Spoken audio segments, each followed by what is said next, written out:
Ray's longtime friend, a man named Porter Stansbury, and it was produced under the publishing wing of Agora, an umbrella corporation for companies based in the Mount Vernon neighborhood. And we'll talk a little, potentially a lot more about that as the video gets going.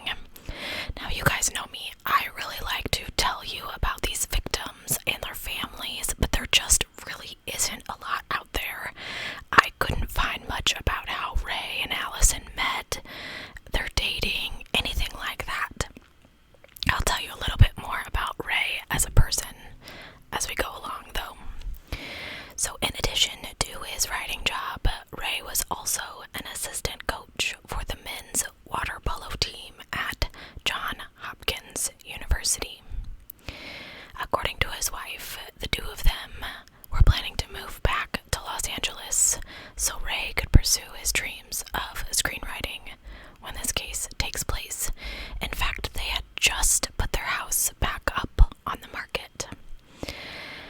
Many sources confirm that Ray was pretty unhappy with his job there in Baltimore, especially since the stocks that he wrote about often didn't rebound as he hoped. Now, Ray was also described as the kind of person that wouldn't just take off without telling his wife and his loved ones where he was going. But I'm reporting on this case because he did exactly that. It was a beautiful morning in Baltimore on May 16th, 2006. Ray made breakfast for Allison before she had to leave town on a business trip. "I love you," she says with gratitude. "Thank you for loving me so much." He then carried her suitcases downstairs into the car, kissed her goodbye, and she's off. I believe she was in Virginia, but I can't remember the exact town. I think it's Virginia Beach, but don't quote me. I didn't write it down. Now, after work, Allison checks into her hotel, and she calls Ray, but he doesn't answer. Now, this is pretty unusual because Ray and Allison were in constant contact with each other. They always checked in with each other, and if he missed a call, he was very quick to call her back. So it was kind of strange, but not enough that she really thought it was terribly odd. But as it gets later and later into the evening, she just cannot let it go. And around 10 p.m., she calls their house guest, who is a woman named Claudia, who then tells Allison something odd. According to Claudia, Ray seemed kind of preoccupied with an assignment he was working on, which wasn't unusual. But at about 4 p.m., Claudia hears Ray answer a call on his cell phone. He responds, "Oh, and then runs out the door as if he's late for an appointment. Now, when you're watching the Netflix episode, they don't explain, but he actually comes back and briefly, grabs something and runs out the door again. He leaves the lights on and the computer on in his office. So when Allison calls at 10 p.m., Claudia walks around the house to see if Ray had come home yet. She hadn't heard him, but that doesn't mean that much. But he's not there. Now, Allison doesn't hit the panic button yet. She wonders if he's out to dinner with a colleague or drinking with his buddies or something, The following morning at 5:30 a.m., Claudia calls Allison back and she says, "Ray never came home last night." And this is when this sickening feeling comes over Allison. Something just isn't right. This is pretty out of character for Ray, so Allison immediately drives back to Baltimore. And she spends that day calling hospitals, police departments, friends, and family looking for Ray. But there is no trace of him anywhere. So she decides to file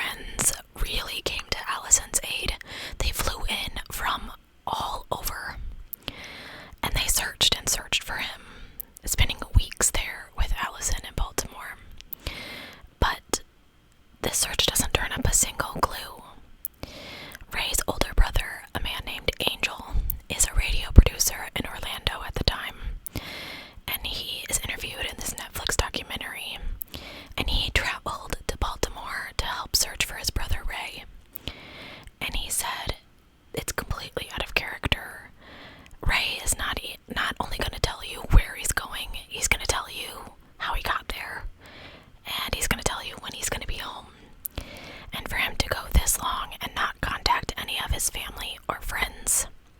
It's got everyone scared.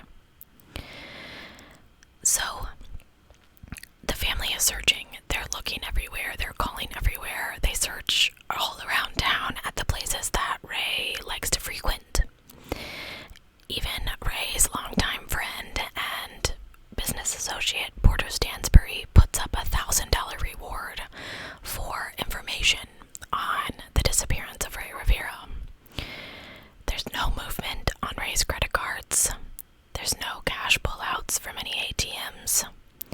And his cell phone is dead. 6 days later, on May 22nd, Allison's parents go looking for Allison's car, because Ray was driving it that evening.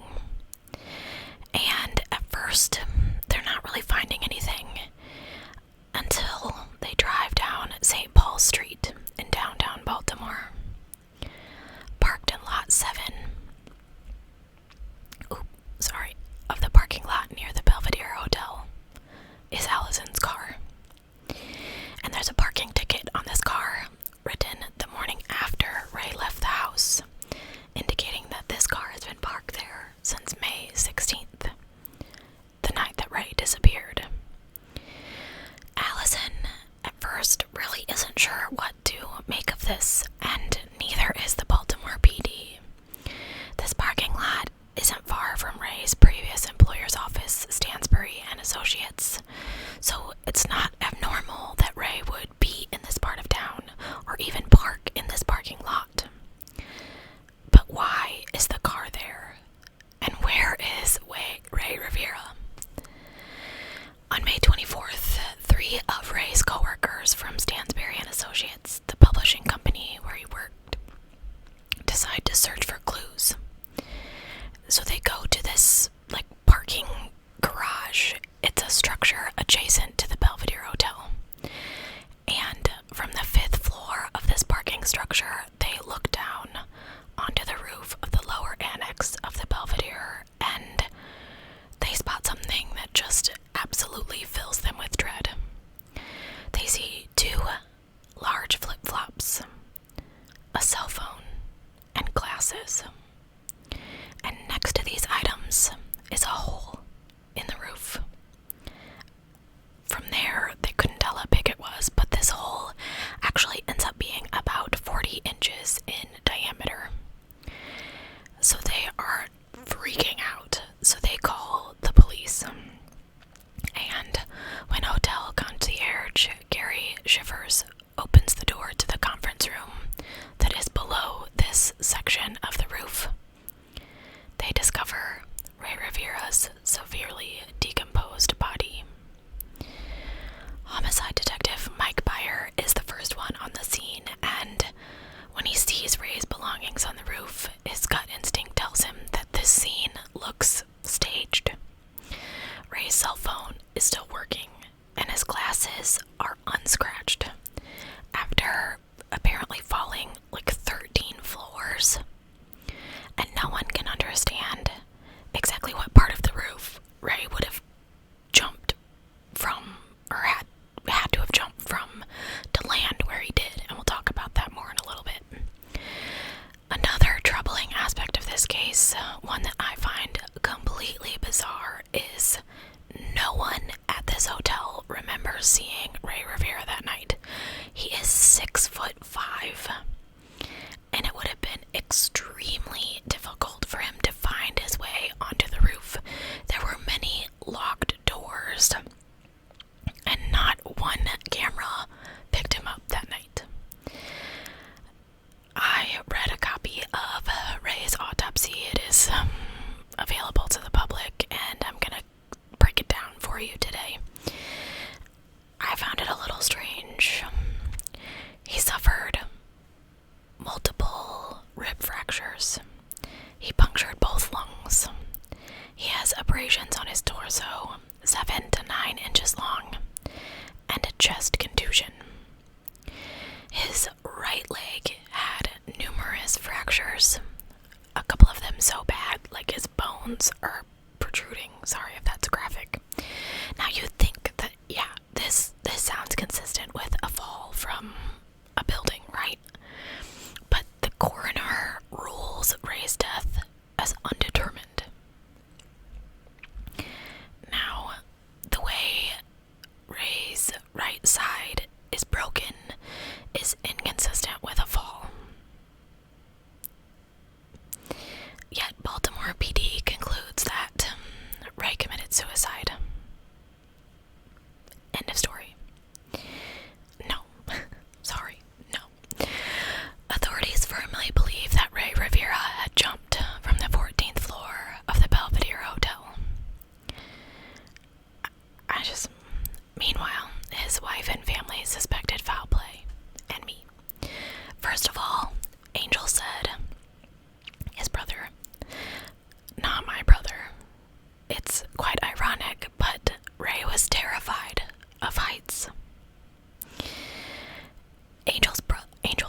surrounding Ray Rivera's death has spawned several theories online. Even those involved in this case have admitted that it was really bizarre and there were some strange elements to his death.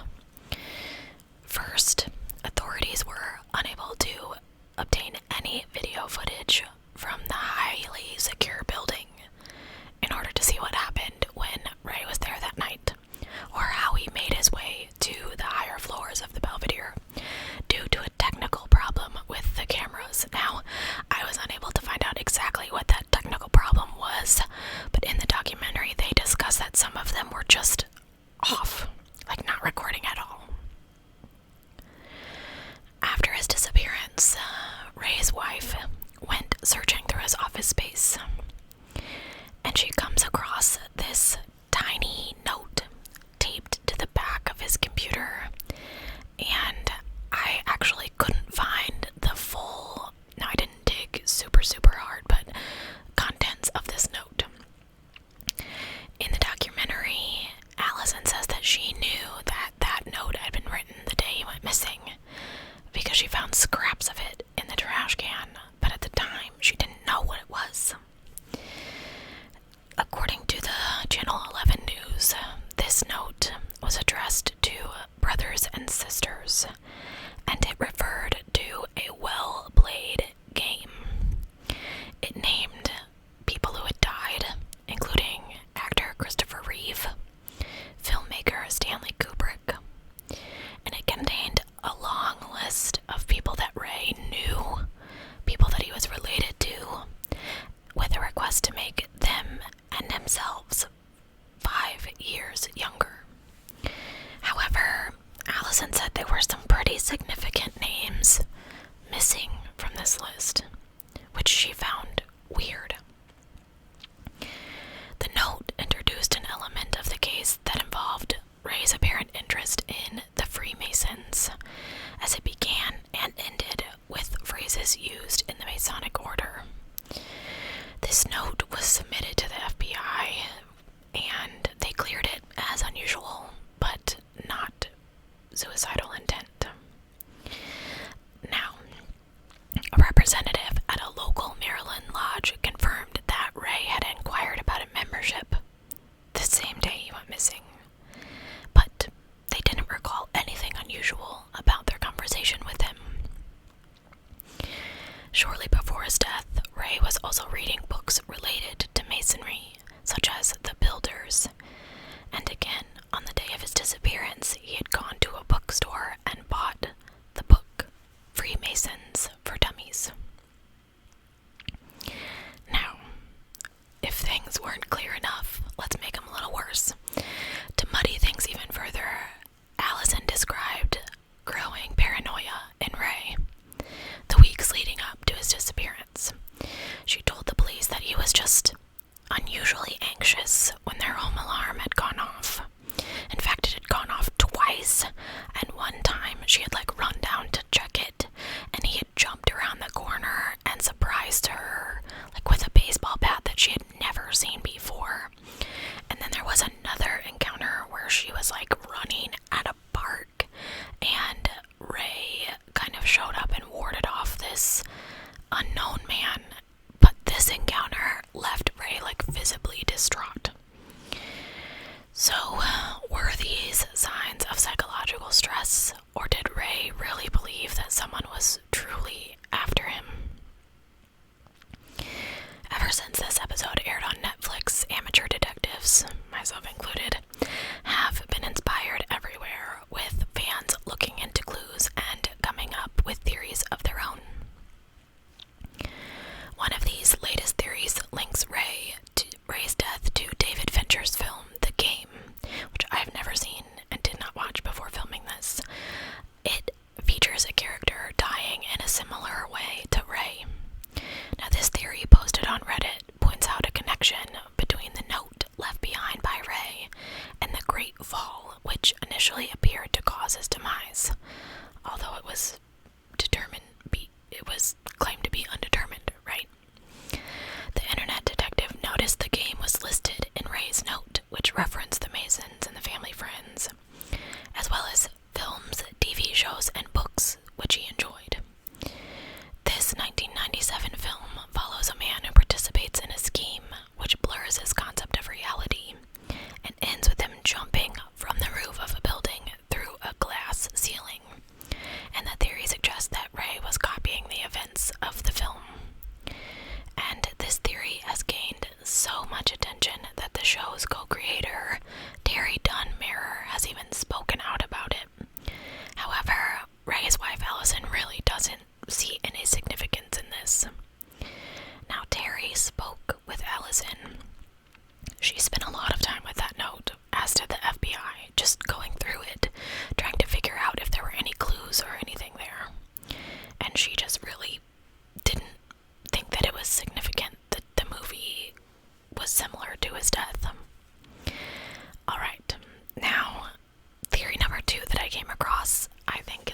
Darius says, "I know it sounds crazy, but this is the kind of case that makes you look at more strange theories. You've got no real evidence, and given the hole and that nobody saw him enter the building, he had to come from somewhere, right?" Kari shivers, who I talked about as the concierge. He agreed with his theory, saying, "It's the only possible thing I can think of." Now, this video that I'm taking these quotes from has caused some confusion because nobody remembers seeing or hearing a helicopter at this time. However, Police Detective Michael Byer offers an explanation for this. When he kind of dives into the theory, he says, airspace issues, people hearing a helicopter. You're not gonna hover down in a helicopter that low. If he would have been dropped at an altitude higher than the building, who knows where he could have went. I don't know about that one, guys. Tell me what you think down below. The next one is what a lot of people believe is that he jumped. Now we're gonna dive into this, like I said. It is the one that the Baltimore officials tend to lean towards, but not Ray's family. So, having plunged through the roof of the building where he was found dead, it was assumed that he jumped. But let's talk about this. On the top of the Belvedere, the distance from ledge to ledge is 40 feet. The distance from the hotel's roof to the hole in the conference room is 45 feet. Now, is it possible that Ray took a running start and jumped off the roof of the Belvedere and landed in what they called the old church space? Maybe. Now, Ray was athletic, 6'5", 260 pounds. Now, Allison was smart. She hired an engineer to calculate how fast Ray would have had to run and then jump to create this hole. And it ends up being like 12 miles per hour. Now, it's not exactly a men's long jump kind of situation here. It's 45 feet. Now, there are air ducts and other elements on the roof of the Belvedere that Ray would have had to run around, each maneuver slowing down his top speed. And many people, including Detective Byer, believe that this is impossible.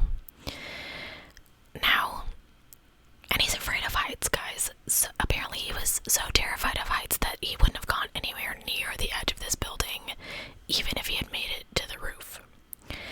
So I feel like it's kind of extreme to think he would take a running leap off the edge without chickening out. But the second theory, as far as jumping goes, is maybe he jumped from the parking garage. Remember, his coworkers saw the hole from the parking garage, right? Okay. When you consider the height from the lower roof of the garage is 20 feet, and the distance between the edge of the parking garage to the hole is 20 feet, there's really, it's not very plausible, okay? Number one, he would survive, and number two, again, it's another unrealistic long jump. The next theory is, I think the one that a lot of people believe if they don't go with the jumping theory. It involves Ray's work with Agora Inc., whom Stansbury's company is affiliated with. I told you we'd talk about this a little bit more. Now, Ray wrote the rebound report for a division of Agora, but he was unhappy with his work because some of the stocks that he wrote about weren't rebounding, which meant lost money for anyone who bought them based on Ray's advice. In the fall of 2005, Ray left Agora full-time and began producing videos for the company under contract. Because his filmmaking career wasn't paying the bills, Ray and his wife moved from Southern California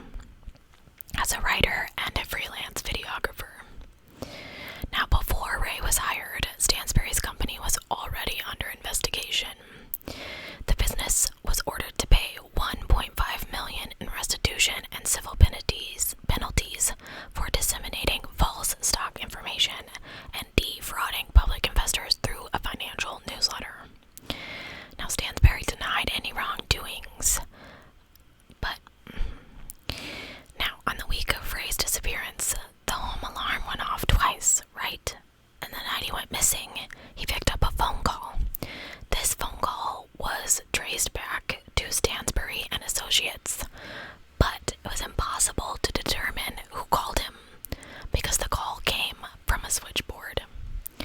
As the case unfolded, Stansbury was said to have obtained a gag order to prevent his employees from legally talking about Ray.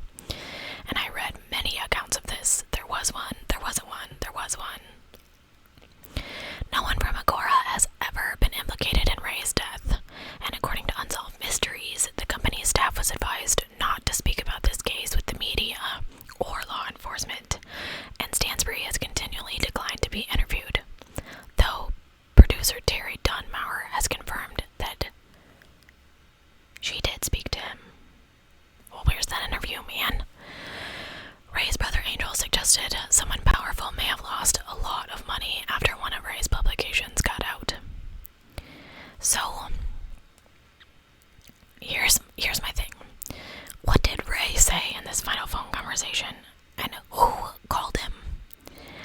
Why were his cell phone and his glasses completely intact after this 14-story drop off a roof? And the one thing I couldn't really find in any articles, but it's actually mentioned in the Netflix thing, is his flip-flops weren't completely intact. In fact, one of them had like drag marks on the bottom of it, and the other one had a broken strap, as if he had like been dragged and like pulled out of them.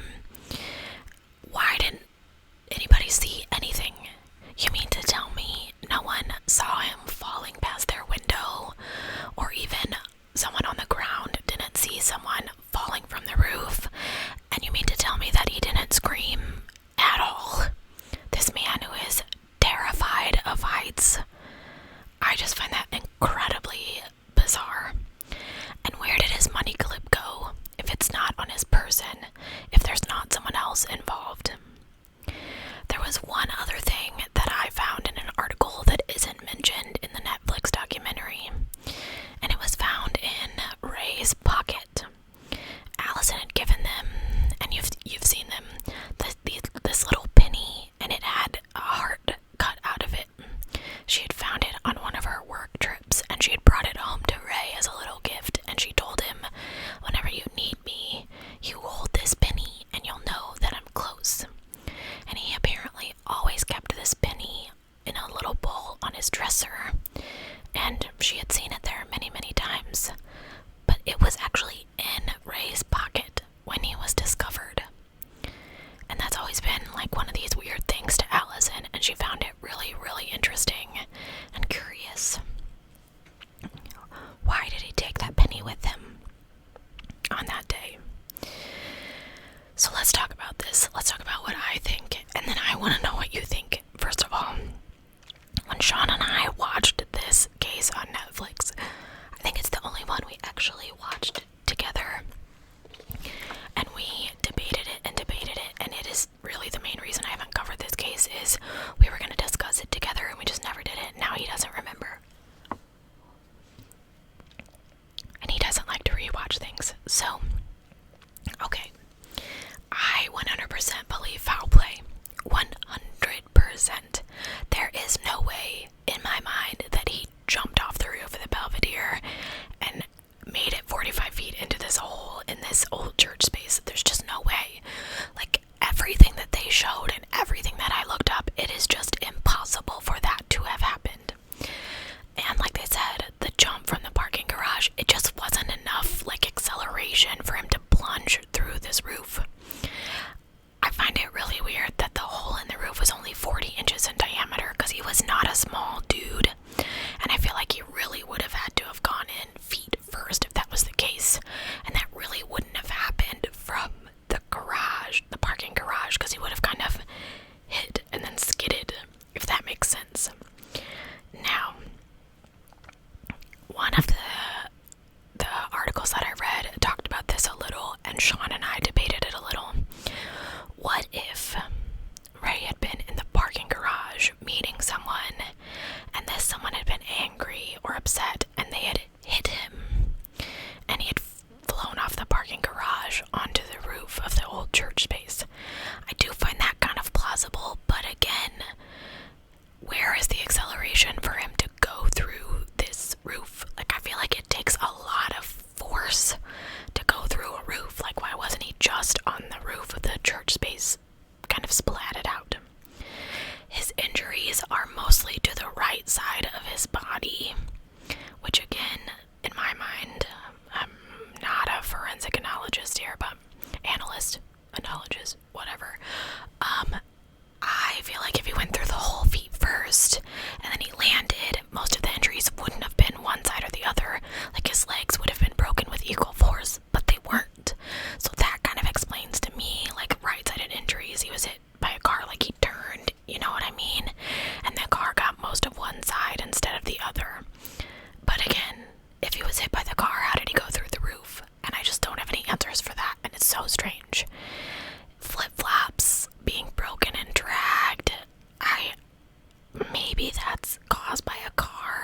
find it so weird that they can't trace the phone call.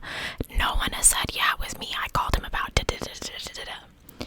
No one will add up to it. No one will admit to anything.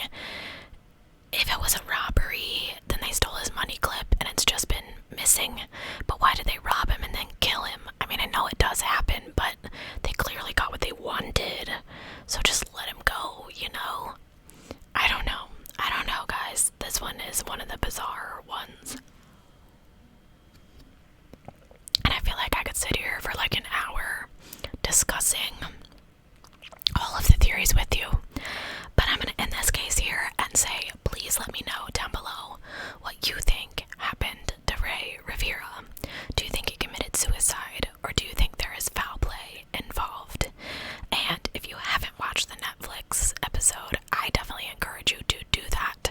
It is so curious to me to hear his wife and his brother talking about him, and you see all these pictures and they show you like the Belvedere and the hole and all that stuff. So I do encourage you to check that out. I'll see you guys soon. Thanks for watching.